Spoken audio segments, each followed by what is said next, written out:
The doctor slipped me a secret note that read, "Don't go home. Run." That night, I discovered my own family was planning to have me committed to a nursing home to steal everything I had. But what they didn't know was that I had a secret that would change their lives forever. My name is Martha Caldwell, and I'm 70 years old. For 45 years I thought I had raised a loving son. Benjamin came into my life when he was just 2 years old. An abandoned boy my husband and I adopted. With all the love in the world I gave him everything. An education, affection, and years of sacrifice. When my husband passed away 10 years ago, Benjamin became my only family, along with his wife Eleanor and my granddaughter Olivia. But that Tuesday, during what should have been a routine doctor's appointment, my world fell apart. Dr. Elliot Sterling, my trusted physician of many years, examined me as he always did, but something about his behavior seemed off. His hands trembled slightly as he checked my blood pressure, and he avoided direct eye contact. "Everything looks good, Mrs. Caldwell," he said, his voice strained. "Your labs are perfect. Your heart is strong. You have many good years ahead of you." As I got up to leave, I felt him approach from behind. Suddenly, while I was grabbing my purse, Dr. Sterling discreetly slipped a folded piece of paper into the bottom of it. He did it so quickly that I almost didn't notice. "Take good care, Mrs. Caldwell," he said with a forced smile. "And remember, family isn't always what it seems." His words sent a chill down my spine. What did he mean by that? Why had he given me that note so secretly? I left the office with my heart pounding, but I decided not to read the note until I got home. During the cab ride, 1,000 thoughts crossed my mind. Dr. Sterling had never acted so strangely. He was a serious, professional man who had known my family since Benjamin was a teenager. Why would he be giving me secret messages now? When I arrived at the house, Benjamin was in the living room with Eleanor and Olivia. The three of them were talking in hushed tones, but they abruptly fell silent when they saw me. Eleanor had several papers in her hands that she quickly hid behind her back. "How was your doctor's appointment, Mom?" Benjamin asked, his smile not reaching his eyes. "Everything's fine, son. The doctor said I'm in perfect health," I replied, trying to sound normal. Eleanor exchanged a look with Benjamin that didn't go unnoticed. Why did they seem so disappointed? Were they hoping the doctor would tell me I was sick? "That's great, Grandma," Olivia said, but her voice sounded strangely cold. "It means you have plenty of time left to enjoy yourself." That night at dinner, I noticed my family was acting very strange. Benjamin barely spoke to me. Eleanor answered in monosyllables, and Olivia avoided my gaze. There was a tension in the air that you could cut with a knife. "Is something wrong?" I finally asked. "No, Mom. Everything's fine," Benjamin replied quickly. "We're just tired." After dinner, I went to my room with a heavy heart. Something was definitely going on, and the doctor's note was starting to make sense. With trembling hands, I took the paper from my purse and unfolded it. What I read took my breath away. "Mrs. Caldwell, your family was here yesterday. Eleanor asked me about your mental state and if I could certify that you need special care. They want to put you in a nursing home. They also asked about your inheritance and assets. Don't go home. Run. Dr. Sterling." My hands began to shake uncontrollably. My own family, the son I raised with so much love, the daughter-in-law I treated like my own child, my granddaughter who was always my adoration. Suddenly it all made sense. The strange looks, the whispers, the hidden papers. They weren't disappointed because I was in good health. They were furious because the doctor hadn't cooperated with their plans. I couldn't sleep that night. Every noise in the house startled me. I lay awake listening, trying to understand how I had reached this point. How it was possible that the family for whom I had sacrificed everything was now conspiring against me. At 2 o'clock in the morning, I heard voices in the kitchen. I got up stealthily and crept toward my bedroom door. I could clearly hear Benjamin, Eleanor, and Olivia talking in low voices, but loud enough for me to understand every word. "The damn doctor wouldn't cooperate," Eleanor said with irritation. I explained to him that the old lady is losing her mind, that she sometimes doesn't recognize anyone, that she leaves the gas on, but he insisted she's perfectly fine. "Relax, my love," Benjamin replied. "We'll find another doctor, one who's willing to sign the papers we need." "But what do we do with her in the meantime?" Olivia asked. I already booked my spot at the college in the US. I need that money now, not in 5 years when she finally dies of old age. Olivia, don't talk like that, Benjamin scolded, though without much conviction. You have a point though. We need to act fast. The house is worth almost $500,000, and with her pension and savings we could live comfortably until she dies, Eleanor finished coldly. Look, I didn't join this family to take care of a senile old woman. I married you because I thought you'd inherit soon. But it's been 10 years and she's still here spending our money. Our money? I repeated silently, feeling rage start to grow in my chest. All my money, earned with my and my late husband's sweat, they saw as their own. Tomorrow I'm going to talk to the lawyer, Benjamin continued. I'm going to ask if we can have her declared incompetent without a doctor. There has to be a way. And if that doesn't work, Eleanor added, we can always make her life impossible until she decides to go to a nursing home herself. Take away her TV, don't cook for her. Treat her like what she is, a burden. Mom, don't be so cruel, Olivia said, but then she added, though the truth is I'm already tired of pretending to love her. She's always there, butting into our conversations, asking why we're out so late. It's insufferable. My legs began to tremble. I leaned against the wall, feeling my world crumbling around me. These were the people for whom I had worked 18 hours a day when Benjamin was little, for whom I had given up my dreams, my friendships, my own life. Remember my 15th birthday? Olivia continued. She bought me that horrible red dress and forced me to wear it. All my friends laughed at me. From that day on, I swore I'd get her back someday. And what bothers me the most, Eleanor added, is that she's always bragging about what a good mother she was, about all she sacrificed for Benjamin, as if she were a saint. But the truth is she adopted him because she couldn't have her own kids. She used him to fill her emptiness. Enough already, Benjamin said, but his voice sounded tired, not indignant. Look, in a week I'm going to talk to her. I'll tell her we found a very nice nursing home, that it would be better for her to be with people her own age. And if she refuses, we'll use Plan B. What's Plan B? Olivia asked. We make her really lose her mind, Benjamin replied coldly. We switch her medications. We hide her things. We tell her she did things she didn't do. In a month, any doctor will certify that she's mentally ill. The horror of his words hit me like a punch. Not only did they want to rob me, they wanted to destroy my mind, my dignity, my sanity. They wanted to turn me into what they claimed I already was. It's perfect, Eleanor said, excited. And once she's committed, we'll have access to all her accounts. We can sell the house, collect her pension, and dispose of everything without anyone bothering us. Exactly, Benjamin confirmed. And the best part is that no one will suspect a thing. To the outside world, we're the perfect family, lovingly taking care of a sick grandmother. They laughed. The three of them laughed as if they had told the best joke in the world. They laughed at me, at my naivete, at my unconditional love for them. In that moment, something inside me broke. It wasn't my heart. That had already been shattered since I read the doctor's note. What broke was my blind faith in goodness, my belief that love is always reciprocated, my conviction that family is sacred. First thing in the morning, I'm going to make copies of all her cards, Eleanor whispered. That way, we can spend a little at a time without her noticing. Great, Benjamin approved. And I'm going to go through all her papers. There has to be a will somewhere that we can modify. Modify how? Olivia asked. Let's just say that Grandma, in her mental confusion, decided to leave everything to us because we're the only ones who care for her, Benjamin explained with a smile in his voice.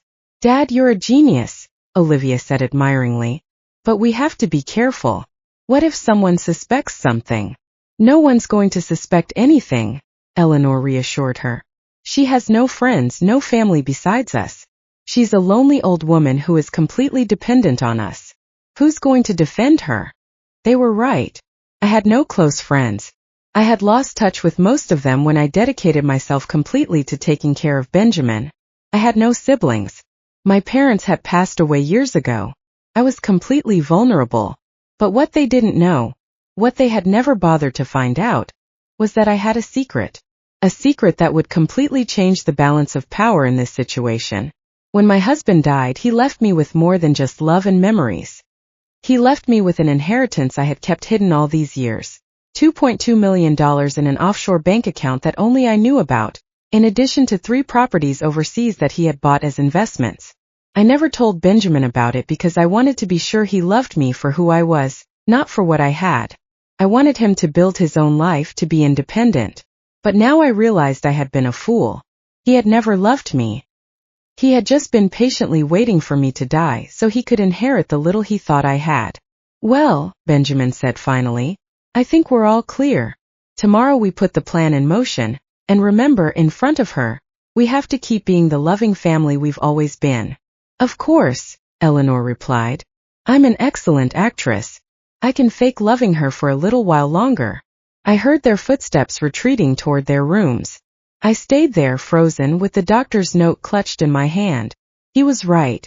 I had to run, but I wasn't going to run like a scared victim. I was going to run like a woman who had just woken up from a 45-year-long dream. I was going to run to plan the most perfect revenge they could ever imagine. I spent the rest of the night planning. I didn't sleep for a minute, but for the first time in months, I felt completely awake. I knew I had to act fast and intelligently. They had underestimated the senile old lady, but they would soon discover they had woken up the wrong woman. At 5 o'clock in the morning, when I was sure everyone was asleep, I silently took out my smallest suitcase and packed only the essentials: personal documents, a few changes of clothes, my medications, and most importantly, the little notebook where I had written down all the details of my secret accounts. Before leaving, I decided to do something that would give me an advantage in the future. I took out my phone and activated the voice recorder. Then I pretended I had forgotten something and walked back through the house, making sure to pass near Benjamin and Eleanor's room. As I expected, they were already awake, whispering about their plans for the day. Eleanor was talking about making copies of my cards, while Benjamin mentioned his appointment with the lawyer to ask about the declaration of incompetence. Do you think she suspects anything? Eleanor asked, worried. Impossible, Benjamin replied. She's too old and trusting. Besides, what could she do? She has nowhere to go. She has no money of her own. She has no friends. We're all she has. It's pathetic, Eleanor added with contempt. A 70-year-old woman who is completely dependent on us. Sometimes I feel sorry for her. But then I remember she chose this life. She could have remarried after her husband died. But she chose to stay here being the perfect grandmother. And now she's going to pay for that decision. Benjamin concluded coldly. Perfect. I had recorded enough material to sync them. After that, I put the phone away and finished getting ready to leave. I left a note on the kitchen table that said, "Gone to run some errands. I'll be back later. Martha." I knew they wouldn't suspect a thing. After all, a senile old woman on a strategic escape wasn't a possibility they had considered. I took a cab to the nearest bank. It was Wednesday morning, and I knew I had a few hours before my family would realize something was wrong. At the bank, I withdrew a considerable amount of cash and verified that my secret accounts were intact. The teller, a young woman named Patricia, looked at me with curiosity when I asked to withdraw $5,000 in cash. "Are you sure, ma'am? That's a considerable amount to carry around in cash," she said with genuine concern. "Completely sure," I replied firmly. "I have some personal matters to take care of." After the bank, I took another cab to the most elegant hotel in the city. I knew I needed a place where I would feel safe while planning my next moves. The Grand Imperial Hotel was perfect, discreet, comfortable, and with services that would allow me to maintain my privacy. "How long will you be staying with us?" the receptionist, an elegant woman in her 40s, asked me. "I'm not sure," I replied. "It could be a week, could be several months. It depends on how certain family matters unfold." She nodded with professional understanding and assigned me a suite on the 10th floor. As I went up in the elevator, I felt a mix of terror and excitement. For the first time in decades, I was making decisions just for myself. The suite was beautiful, spacious, with a view of the city, elegantly decorated, and equipped with everything I needed. I sat on the living room sofa and, for the first time since the night before, allowed my emotions to overwhelm me. I cried. I cried for the 45 years I had dedicated to raising a son who saw me as an obstacle. I cried for the humiliations I had endured without realizing it. I cried for the woman I had been before I became the perfect grandmother they despised. But after crying, I wiped away my tears and began to plan. I took out my notebook and started making a list of everything I needed to do. First, contact my financial advisors overseas to activate my accounts. Second, hire the best lawyer in the city. Third, find a private investigator who could help me document everything my family had done and was planning to do. At 2 o'clock in the afternoon, my phone started to ring. It was Benjamin. "Mom, where are you? It's 2 o'clock in the afternoon and you haven't come back." His voice sounded worried, but I could detect the irritation beneath the concern. "I'm fine, son," I replied calmly. "I decided to take a day for myself. It's been a long time since I did that." "A day for yourself? What does that mean? Where exactly are you now?" His voice was clearly annoyed. "I'm in the city taking care of some things I needed to do," I lied partially. "Don't worry. I'll be back when I'm finished." "Mom, this isn't like you. You always let us know where you're going. Eleanor is worried and so is Olivia. We need to know where you are." For the first time in years, I detected something in his voice that surprised me, panic. He wasn't worried about my well-being. He was worried because he had lost control over me. "You know what, Benjamin?" I said with a calmness that surprised even me. "I'm 70 years old. I think I'm old enough to make my own decisions about where to go and what to do." There was a silence on the other end of the line. "Mom, you're scaring me. You don't sound like yourself. Are you taking your medications?" he asked. And in that question I could hear the beginning of their strategy. He was already planting the seed that I was not mentally well. "I'm perfectly fine, son. I've never been better," I replied and hung up. I immediately turned off my phone. I knew they would call me obsessively, and I needed peace to do what I had to do. That afternoon I hired the most prestigious law firm in the city. The head attorney, a man in his 50s named Dr. Graham Montgomery, received me personally when I mentioned the amount of money I was willing to pay for his services. "I need complete legal protection," I explained. "My family is trying to have me declared incompetent to take control of my assets, but I have recordings that prove it's a conspiracy." Dr. Montgomery listened carefully as I played the recordings I had made that morning. His expression grew more and more serious. "Mrs. Caldwell, this is very serious," he said finally. "What your family is planning constitutes elder abuse, conspiracy to commit fraud, and potentially forgery of documents. We could prosecute them criminally." "That's exactly what I want," I replied with determination. "But I need to do it strategically. I want them to pay, but I want it to be in the most painful way possible." Dr. Montgomery smiled. It was the smile of a man who had found a case he liked. "Mrs. Caldwell, I think you and I are going to work very well together," he said. "I'm going to assign my best team to your case, but I need you to tell me everything. Absolutely everything." I told him about adopting Benjamin, about my husband, about the years of sacrifice, about the secret inheritance, about everything. Dr. Montgomery took notes carefully. "Do you know exactly how much money you have in your secret accounts?" he asked. $2.2 million in cash, plus 3 properties overseas that are worth approximately $1.5 million more, I replied. Dr. Montgomery stopped writing and looked at me with renewed respect. "Mrs. Caldwell, you are not just a victim of family abuse. You are a very powerful woman who has been underestimated by her family. We are going to use that power to teach them the lesson of their lives." For the first time in days I smiled genuinely. The war had begun, but now I had the right weapons. That night, from the comfort of my hotel suite, I turned on my phone to check my messages. I had 37 missed calls from Benjamin, 15 from Eleanor, and 8 from Olivia. The text messages were becoming more and more desperate. "Mom, please answer. We are very worried. Martha, if you don't respond, we're going to call the police. Grandma, where are you? Dad says you're going to get into trouble." I decided to reply only to Benjamin. "I'm fine. Don't worry. I'll come back when I'm ready." The response came immediately. "Mom, this isn't normal. You need to come home now. Eleanor made your favorite dinner." His favorite dinner. As if after 45 years he didn't know that Eleanor had never cooked anything special for me. It was another lie, another manipulation. The next day, Dr. Graham Montgomery called me early.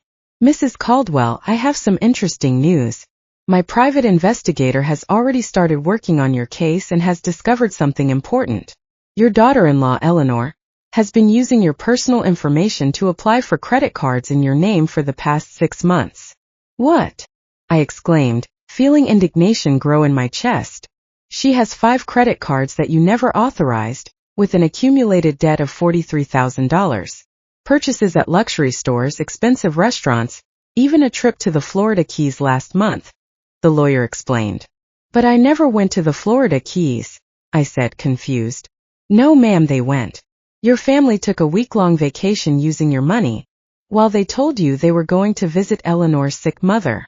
The memory hit me like a slap. I remembered that week perfectly.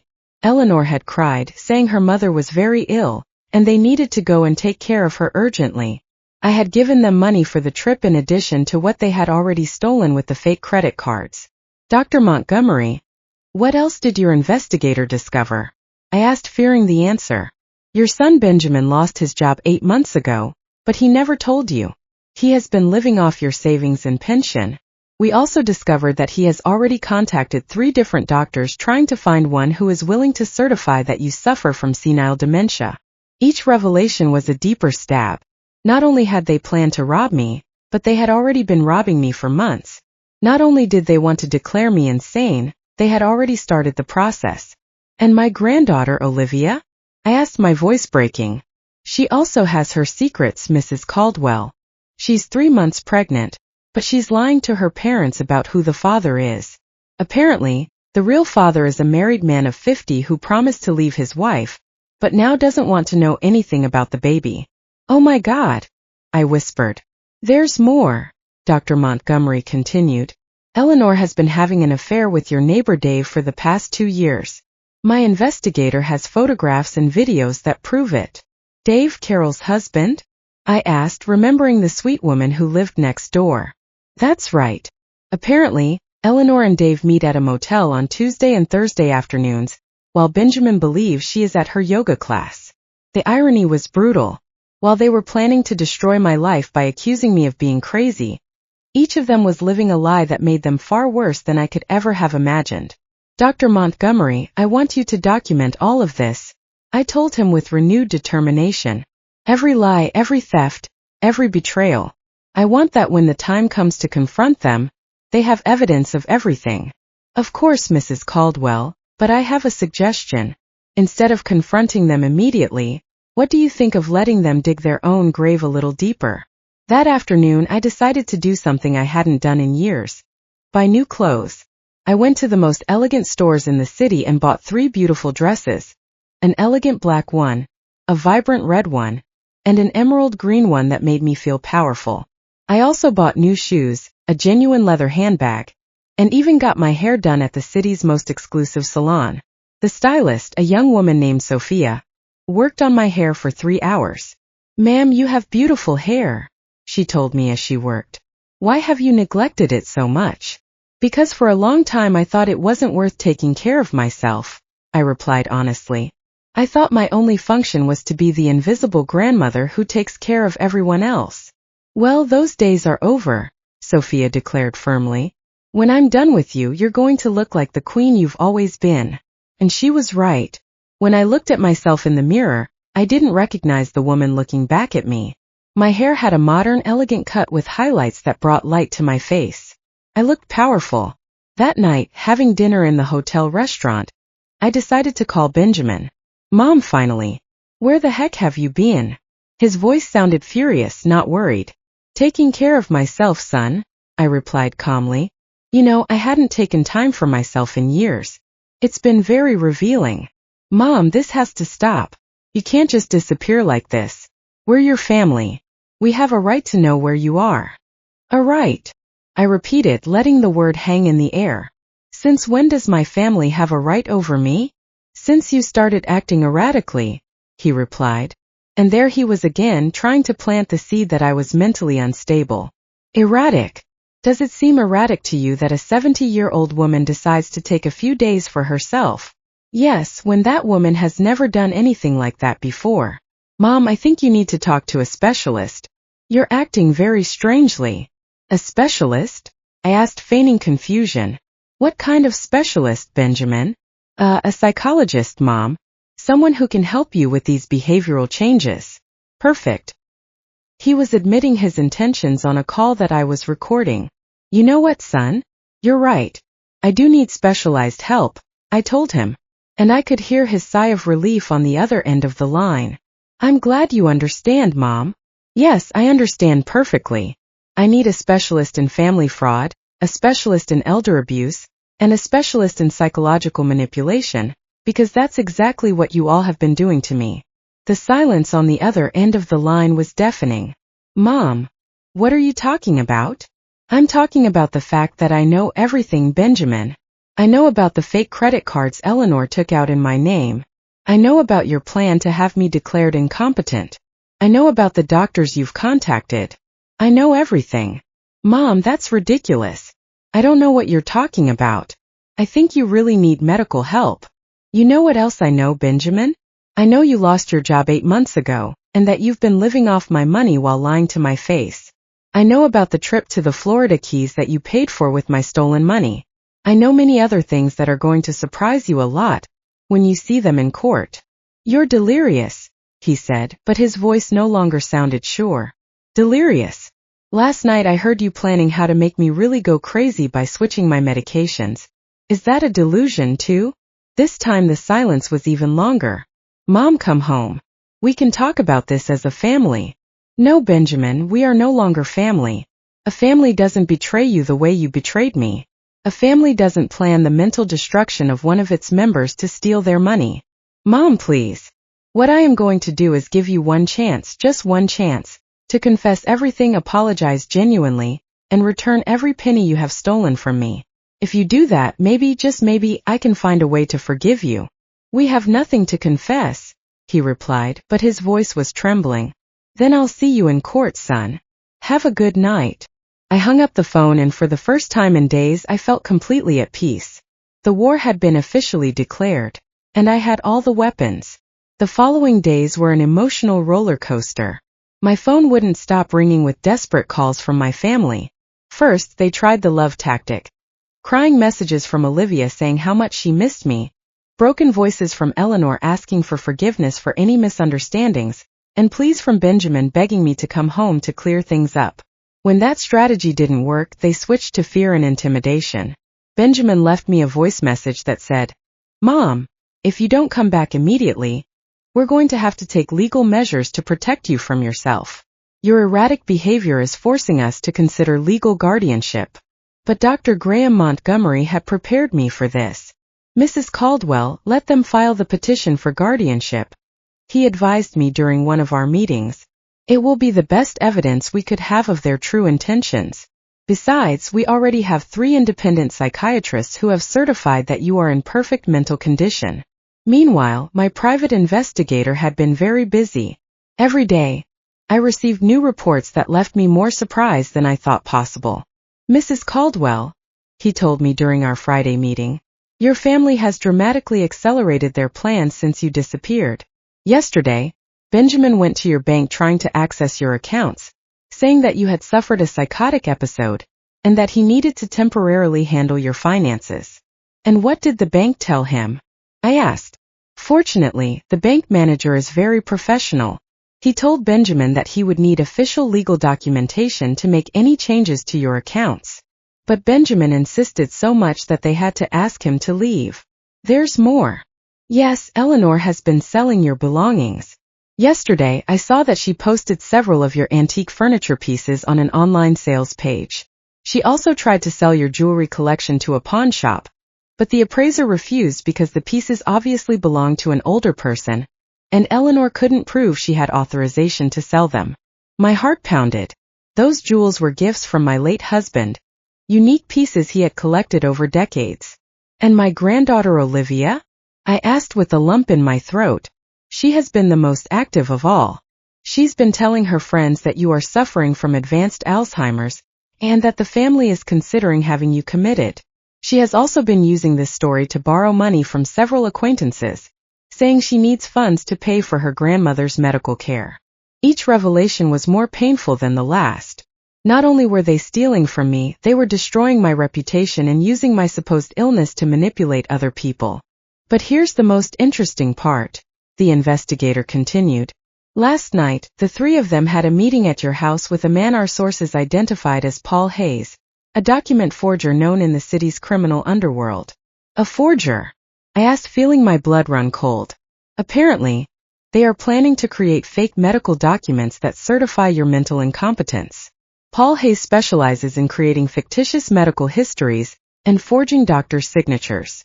This was much worse than I had imagined. Not only did they want to steal from me, they were willing to commit multiple serious crimes to do so. Dr. Montgomery, I said over the phone that same afternoon, I think it's time to accelerate our plans.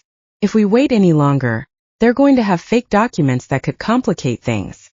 I agree, Mrs. Caldwell. Are you ready for Phase 2 of our plan? Phase 2 was brilliant in its simplicity. Instead of confronting them directly, we were going to let them incriminate themselves publicly. On Monday morning, I got dressed in my new elegant black dress, put on my best jewelry, and headed to the city's most prestigious real estate office. I had made an appointment to view luxury properties, specifically homes worth over $1 million. Mrs. Caldwell, the real estate agent, a dapper man named Rick, greeted me. It's a pleasure to meet you. I understand you're interested in acquiring a high-value property. That's right, I replied with confidence. I'm looking for a house that reflects my new stage of life. Something elegant, modern with good security. Perfect. I have 3 properties that might interest you. What Rick didn't know was that my private investigator had coordinated everything perfectly. At 11 in the morning, exactly when we would be viewing the second property, Benjamin, Eleanor, and Olivia would coincidentally appear at the same real estate office. We were in the middle of a visit to a spectacular mansion when I heard familiar voices at the main entrance. Excuse me, I said to Rick. I think some acquaintances just arrived. When we went down to the main lobby, there they were, the 3 of them dressed in their best clothes talking to another real estate agent. We're interested in selling a property, I heard Benjamin say. It's my mother's house, but she's ill, and we have legal power of attorney to handle her affairs. Power of attorney? The agent asked. Could you show me the documentation? Well, we're still processing the official papers, Eleanor replied nervously. But it's just a matter of days. We want to get a head start on the appraisal process. Hello, family, I said loudly from the stairs. The 3 of them turned around at the same time, and their faces of horror were worthy of a movie. Benjamin turned pale. Eleanor's mouth opened without making a sound, and Olivia literally took a step back. Mom, Benjamin stammered. What are you doing here? The same thing you are, apparently, I replied calmly as I walked down the stairs. Although I'm buying, not selling. Rick, my real estate agent, approached with a professional smile. Do you know these people, Mrs. Caldwell? Unfortunately, yes, I replied. This is my family. Or at least that's what I thought until recently. Mom, we need to talk, Benjamin said, trying to sound authoritative but failing miserably. About what, Benjamin? About how you were planning to sell my house without my authorization? About the fake documents you're processing? Or about the power of attorney you just mentioned that doesn't exist? The other real estate agent looked confused and clearly uncomfortable. Excuse me, he interrupted. But if there is a legal conflict over the property, we cannot proceed with any appraisal until it is resolved. There's no conflict, Eleanor said desperately. It's just that she hasn't been right in the head lately. I'm not right in the head, I repeated loudly, making sure everyone in the office could hear. Is that why I'm here buying $1.5 million house with my own money? Rick's jaw dropped. $1.5 million, Olivia whispered. Oh yes, dear granddaughter, I said with a sweet smile. It turns out your senile grandmother has a lot more money than you thought. I took out my phone and dialed Dr. Montgomery's number. Doctor, I'm at Richardson Associates Realty. My family is here trying to sell my property without authorization and claiming they have power of attorney over my affairs. Could you send someone from your office to document this situation? Of course, Mrs. Caldwell. Someone will be there in 15 minutes. I hung up and looked at my family with a calmness that surprised me. Now we're going to wait for my lawyers to arrive, I announced. and they're going to explain to everyone here exactly what legal documents you have, how you obtain them, and why you believe you have the right to sell my property. Benjamin tried to approach me. Mom, this is a misunderstanding. We can solve it at home. No, I said firmly, taking a step back. There is nothing left to solve at home. I no longer have a home, at least not with you in it. Eleanor began to cry, but they were tears of panic, not sadness. Martha, please. We're family. Everything we've done has been for your own good. For my own good? I asked, raising my voice. Stealing my money with fake credit cards was for my own good? Planning to forge medical documents was for my own good? Hiring a criminal to fake my medical history was for my own good. Each accusation felt like a bomb in the lobby of the real estate office. The other clients and employees had stopped to listen, and I could see the expressions of horror and disgust on their faces. We don't know what you're talking about, Olivia lied desperately. You don't. I took out my phone and played one of the recordings I had made. Benjamin's voice filled the space. We make her really lose her mind. We switch her medications. We hide her things. We tell her she did things she didn't do. In a month, any doctor will certify that she's mentally ill. The silence in the real estate office was deafening. I could see how the faces of the employees and clients were filled with indignation and repugnance. That recording is illegal, Eleanor yelled hysterically. Not in this state, I replied calmly, and definitely not when it's recorded to prevent a crime that is being planned. At that moment, 2 lawyers from Dr. Montgomery's firm arrived along with a public notary. Mrs. Caldwell, we are from the Montgomery & Associates firm. We understand there are some people here who claim to have legal authority over your affairs. That's right, I replied. I would like you to officially document that these 3 people have no legal power over me, my properties or my finances, and that any attempt to exercise such authority constitutes fraud. One of the lawyers addressed Benjamin. Sir, could you show me the documentation that supports your authority to sell Mrs. Caldwell's property? Benjamin opened and closed his mouth like a fish out of water. We're in the process of. In other words, they don't have any documentation, I declared. Because they don't have any authority. What they do have is a criminal plan to steal everything I own. The public humiliation at the real estate office was just the beginning. When we left the building, my family followed me to the street, alternately yelling and pleading. Mom, wait, Benjamin shouted. Can't we fix this? It's all been a terrible misunderstanding. Grandma, please, Olivia cried. I love you. You can't do this to us. Eleanor, for her part, had completely changed her strategy. She no longer feigned love or concern. You're a bitter old woman, she shouted at me as I got into my cab. You've used us all these years. Benjamin gave you the best years of his life, and this is how you repay him. The best years of his life? I turned toward her from the cab window. Do you mean the years I worked 18 hours a day to support him? The years I gave up my career, my friends, my social life to raise him? Those years you chose to adopt him, Eleanor replied with venom in her voice. No one forced you, and now you pretend we owe you eternal gratitude. I don't pretend you owe me gratitude, I replied with a deadly calm. I just pretend that you don't steal from me, that you don't betray me, and that you don't plan to drive me crazy to get my money. Apparently that was too much to ask. I told the cab driver to start the car, leaving my family shouting on the curb. That afternoon, Dr. Montgomery summoned me to his office for an urgent meeting. Mrs. Caldwell, I have extraordinary news, he said with a smile I hadn't seen before. Your family made a critical mistake after the incident at the real estate office. What kind of mistake? In their desperation, Benjamin went directly to the document forger, Paul Hayes, and paid him $50,000 in advance to speed up the creation of your fake medical documents. $50,000? Where did they get so much money? From the credit cards they took out in your name, and apparently Eleanor sold her car. But here's the best part. Paul Hayes is an FBI informant. He has been collaborating with the authorities for the past 6 months to dismantle a document fraud ring. I was speechless for a moment. You mean that my family is not only being investigated for family fraud, but they are now under federal investigation for conspiracy to commit medical document fraud? The FBI has audio and video recordings of the entire transaction. That night from my hotel suite, I decided to do something I had been putting off. Confront each member of my family individually but not face to face. I had something much more powerful in mind. I opened my laptop and created an account on the country's most popular live streaming platform. My title was simple but effective. A grandma tells the truth about her family. At 8 at night I started my first live stream.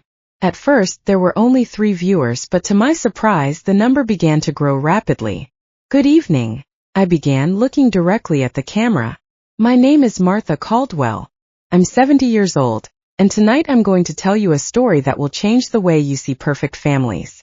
In 20 minutes I had over 500 viewers. By the end of the hour there were over 3,000.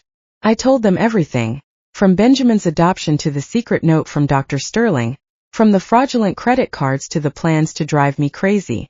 I played the recordings, showed the documents I had compiled, and explained each betrayal in precise detail. The live comments were overwhelmingly supportive. What a horrible family. Mrs. Caldwell, you are a warrior.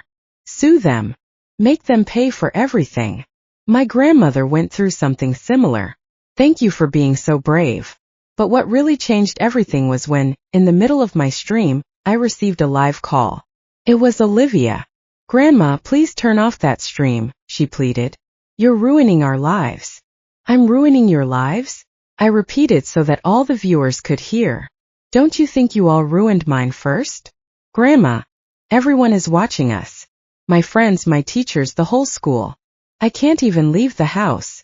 And how do you think I would feel if you had me committed to a nursing home against my will, declared mentally incompetent, and stole all my money? That was never going to happen.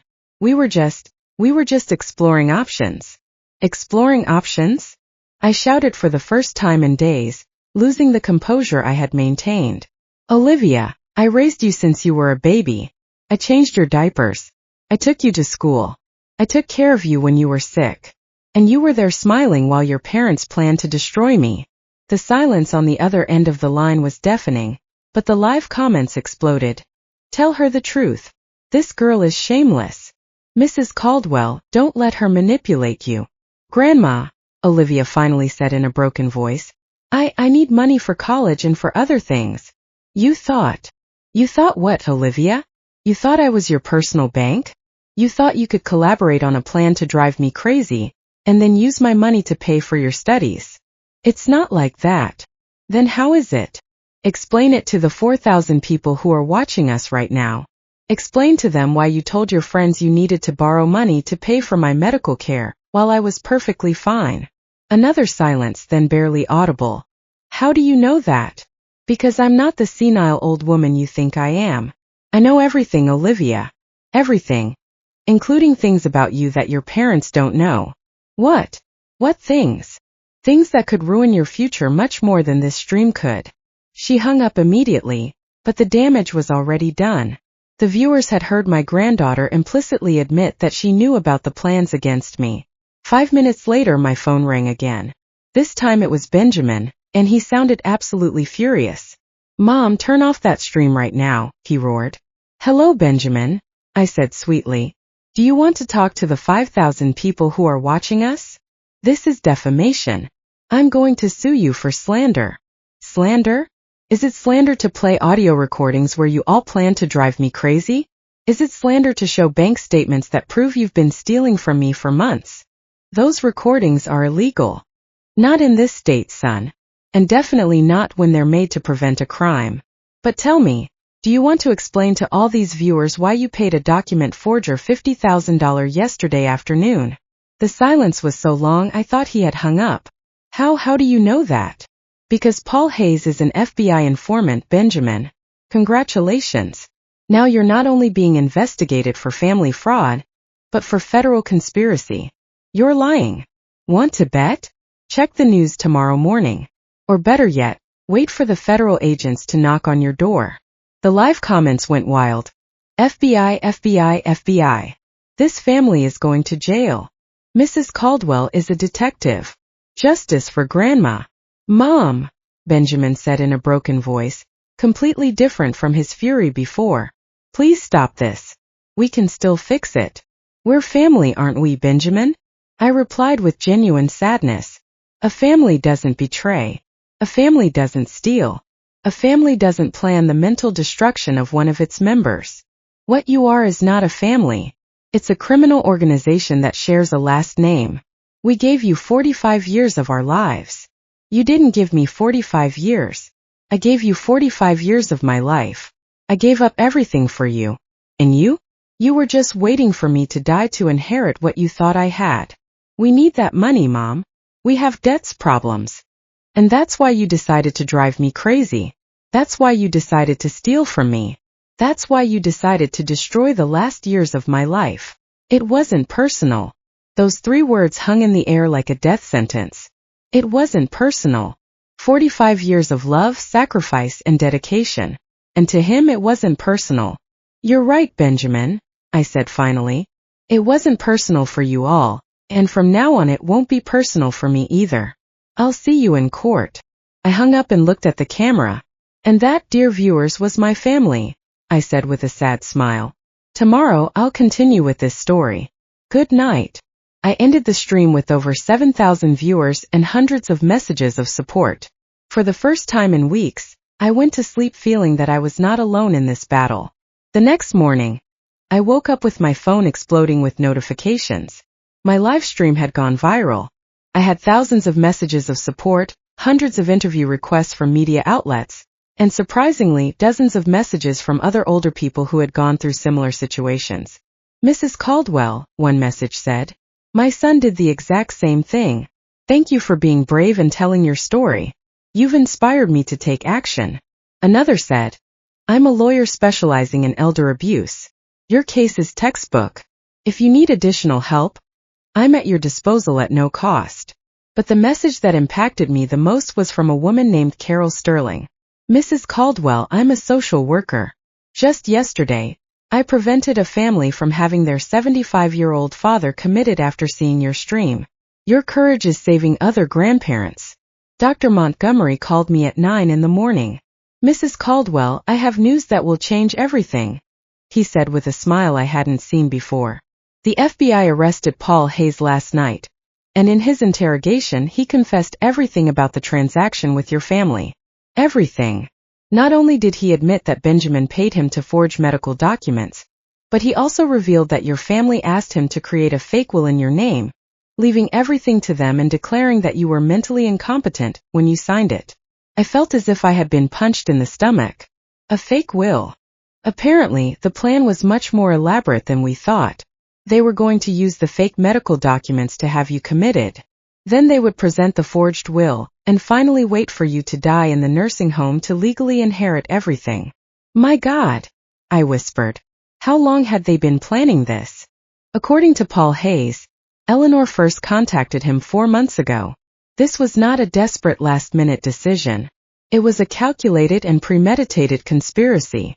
That afternoon, while I was processing this new information in my hotel suite, I received an unexpected call. It was Olivia, and for the first time in weeks, her voice sounded genuinely broken. Grandma, can we please talk? Just you and me. What for, Olivia? For you to lie to me again? For you to try to manipulate me emotionally? No, Grandma. To tell you the truth. The whole truth. I can't take this anymore. Something in her voice made me hesitate. I decided to take a risk. Okay, but it will be in a public place with witnesses, and I'm going to record the entire conversation. Whatever you want, just please. We met at the cafe in the hotel lobby. Olivia arrived with eyes swollen from crying, dressed carelessly, very different from the vain girl I knew. Grandma, she began before I could say anything. You have to know that I never wanted things to go this far. How far, Olivia? How far did you think was acceptable? At first, Mom and Dad just talked about convincing you to move to a luxury nursing home. They said it would be better for you, that you would have the company of people your own age. And what did you think? I thought maybe they were right. The house is very big for you alone, and sometimes you seemed lonely. She stopped and looked me in the eyes. But that was before I knew about the money. What money? They didn't know about my secret accounts. No, but they knew about your pension, about the savings you had in the local bank, about the value of the house. Mom had been investigating for months, going through your papers when you weren't home. She would call your bank pretending to be you. She even went to see your old boss to ask about your retirement pension. Each revelation was a deeper stab. And when they decided it wasn't enough to just convince me, Olivia began to cry. When Mom found out that you could live another 20 years, she said she couldn't wait that long, that she needed the money now. What did she need the money for so urgently? To pay Dad's debts. He lost a lot of money on sports betting over the past 2 years. He owes over $100,000 to some very dangerous people. Another shocking revelation. Benjamin had not only lost his job, he was a compulsive gambler with dangerous debts. And what part did you play in all of this? I needed money for college and for other things. She unconsciously touched her belly. Other things like what, Olivia? I'm pregnant, Grandma, she confessed finally. The father is. He's a married man who doesn't want to know anything about the baby. I need money to decide what to do. My heart broke for my granddaughter, but I also felt a deep rage. And that's why you decided to participate in a plan to drive me crazy. I didn't know they wanted to drive you crazy, she shouted, attracting glances from other cafe customers. I just thought they wanted a doctor to say you needed special care. What's the difference, Olivia? I don't know. I guess there isn't a difference. She cried in silence for a few minutes. Grandma, when you left the house everything fell apart. Dad and Mom do nothing but fight. Mom says it's all Dad's fault for gambling. Dad says it's all Mom's fault for being too ambitious. And I'm in the middle, pregnant and terrified. And now what do you want from me? I want you to forgive me, and I want you to know that if you testify against Mom and Dad, I'm going to tell the truth. Everything I know, everything I saw, everything I heard. I remained silent, processing this unexpected offer. Why would you change sides now, Olivia? Because last night, Dad told me that if everything goes wrong, they're going to say that I was the one who had the idea to steal your jewels. They're going to say that I manipulated them into doing it because I needed money for drugs. Drugs? I don't do drugs, Grandma. But Dad says it's more credible to blame the rebellious teenager than to admit that they planned everything. The final betrayal. Not only had they betrayed me, but now they were willing to betray their own daughter to save themselves. Do you have proof of what you're telling me? Olivia took out her phone. I have recordings of all their fights since you left.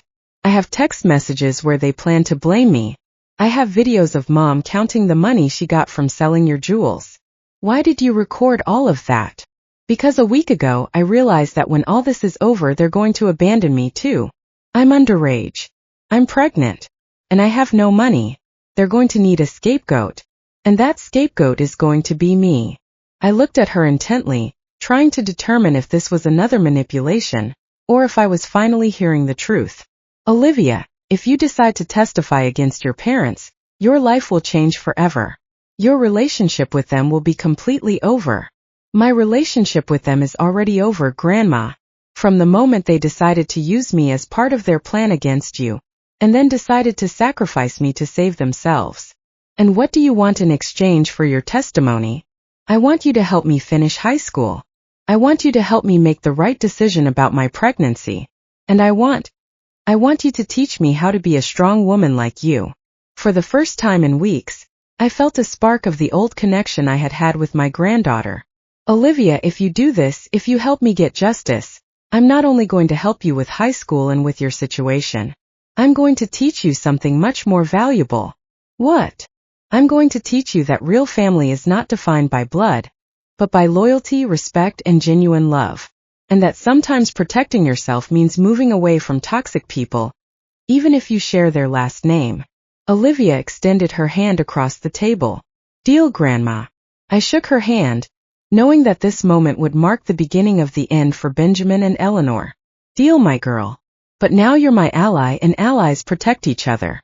Are you ready for that responsibility? More ready than I've ever been for anything in my life. The day of the trial came faster than I expected.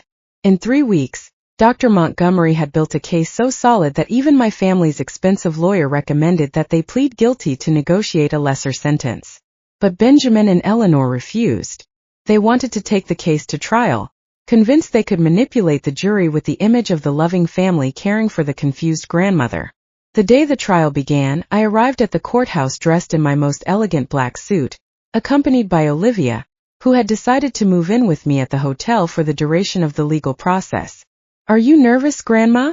she asked me as we went up the courthouse stairs. "No, my girl," I replied calmly. "I'm at peace. The truth always finds its way out." The courtroom was packed. My story had become national news after several outlets covered my live streams. There were journalists, cameras, and dozens of older people who had come to show their support. When I saw Benjamin and Eleanor at the defense table, I barely recognized them. Benjamin had lost weight and had deep, dark circles under his eyes. Eleanor looked gaunt and nervous. The stress of knowing they were facing years in prison had taken its toll. The prosecutor presented the case masterfully. He showed the audio recordings where they planned to drive me crazy. He presented evidence of credit card fraud. He explained the conspiracy with the document forger, and finally showed the proof of the fraudulent mortgage on my house. But the most shocking moment came when Olivia took the stand as a witness for the prosecution.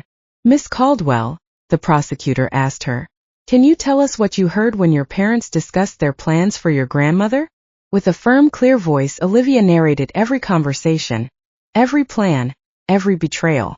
She described how they had planned to switch my medications, how they had calculated how much money they would get from my death, and how they had decided to blame her if everything went wrong. When she finished testifying, the silence in the courtroom was deafening. I saw several members of the jury wiping tears from their eyes.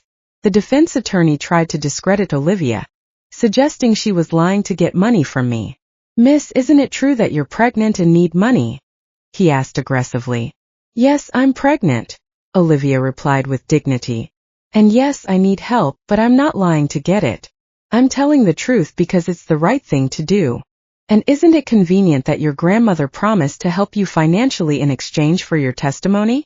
"My grandmother didn't promise me money in exchange for my testimony," Olivia replied firmly. "She promised me support because I finally had the courage to do the right thing. There's a difference." When it was my turn to testify, I took the stand, feeling the weight of all the eyes in the courtroom on me. "Mrs. Caldwell," the prosecutor asked me, "can you tell us how you felt when you discovered your family's plans?" "I felt like I had lived a lie for 45 years, I replied. "They didn't just betray me. They made me question every moment of love I thought I had shared with them. They made me wonder if I was ever anything more than an obstacle between them and my money." "And how do you feel now?" "Now I feel free," I said, looking directly at Benjamin. "Free from the lies, free from the manipulation, and free from the obligation to love people who never truly loved me." The defense attorney tried to make me look like a vengeful, wealthy woman who was exaggerating the situation. "Mrs. Caldwell, isn't it true that you have millions of dollars that you never mentioned to your family?" "It's true that I have resources they were unaware of," I admitted. "But those resources do not justify conspiring to drive me crazy, stealing my identity, or forging legal documents.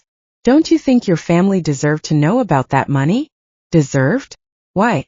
For planning my forced commitment? For stealing from me for months? For betraying me in the cruelest way possible?" The trial lasted 5 days. In the end, the jury deliberated for just 2 hours before returning with a unanimous verdict: guilty on all counts. Benjamin was sentenced to 12 years in prison for conspiracy, fraud, forgery of documents, and elder abuse. Eleanor received 10 years for the same charges, plus additional charges for mortgage fraud. When the judge read the sentences, Eleanor broke down crying. Benjamin simply stared ahead with an empty expression. After the trial, as we were leaving the courthouse, a reporter asked me, "Mrs. Caldwell, do you feel that justice was served?" "I feel that legal justice was served," I replied. "But the real justice was discovering who I truly was before it was too late to enjoy the rest of my life." 6 months later, I bought a beautiful house on the outskirts of the city. It's smaller than my old house, but it's full of light and has a lovely garden where Olivia and I spend our afternoons. Olivia finished high school with honors and decided to keep the baby. She is now studying law, inspired by everything we went through together. She says she wants to specialize in elder protection. "Grandma," she told me a few weeks ago as we worked in the garden, "do you ever regret adopting Dad?" "I don't regret adopting him," I replied, caressing the flowers we had planted together. I only regret not having understood sooner that kindness should never be practiced at the cost of self-destruction. And what did you learn from all of this? I learned that real family is not defined by blood or shared years. It is defined by mutual respect, genuine loyalty, and unconditional love. I learned that it is better to be alone with dignity than to be accompanied by betrayal. And I learned that it is never too late to start over. Now at 71 years old, I am living the fullest life I have ever had. I travel, I read, I have new friends, and above all, I have a genuine relationship with my granddaughter, who has become the daughter of my heart that I always wanted to have. Benjamin and Eleanor have tried to contact me from prison several times, but their letters go directly to the trash, unopened. Some doors once closed should never be opened again. Every night before I go to sleep, I am thankful for three things. For Dr. Sterling, who had the courage to warn me. For my own strength that I didn't know I had. And for discovering that endings can also be beginnings if you have the courage to write your own story. Kindness is still important in my life, but now I practice it with wisdom. I help other older people who are facing similar situations. I support Olivia in her studies, and I have created a foundation to prevent elder abuse. But more important than all that, I finally learned to love myself as much as I loved everyone else my whole life. And that, my dears, is the most valuable lesson of all.